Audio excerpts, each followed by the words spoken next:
আসসালামু আলাইকুম প্রিয় ভাই বোন বন্ধুরা ও প্রিয় শুভাকাঙ্ক্ষীরা, আশা করি সবাই ভালো আছো। আলহামদুলিল্লাহ, আমি ইনশাল্লাহ ভালো আছি।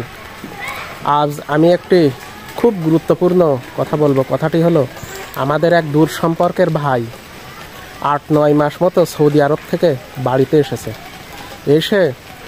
সে কিন্তু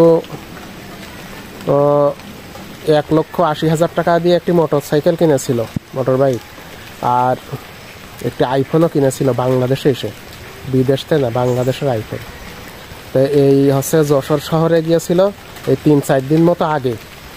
তা ওই মানে আসতে আসতে রাত 10টা মতো বেজে গিয়েছিল। তা ওইরকম 9টা-10টার ভিতরে তার কাছে কিন্তু ওই ঝিগরগাছার ওই পাশে আটকিয়ে ওই মোটর সাইকেল আর আইফোনটি কিন্তু কেড়ে নিয়েছে।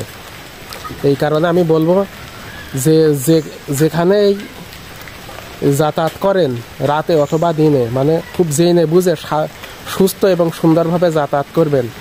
মানে সন্ধ্যার পরে কেউ ঘর থেকে বাহির হবেন না। আর যারা আনন্দ ভ্রমণে যান তারাও কিন্তু ওই রকম, আর যারা ভিডিও তৈরি করতে বাইরে যান তারাও এরকম সাবধানে যাবেন। আর যারা ভিডিও তৈরি করতে বাইরে যান তারাও কিন্তু এরকম সাবধানে যাবেন। তা না হলে কিন্তু যে কোনো সময় মোবাইল, মোটর সাইকেল কেড়ে নিতে পারে, টাকা পয়সা সব কিছু।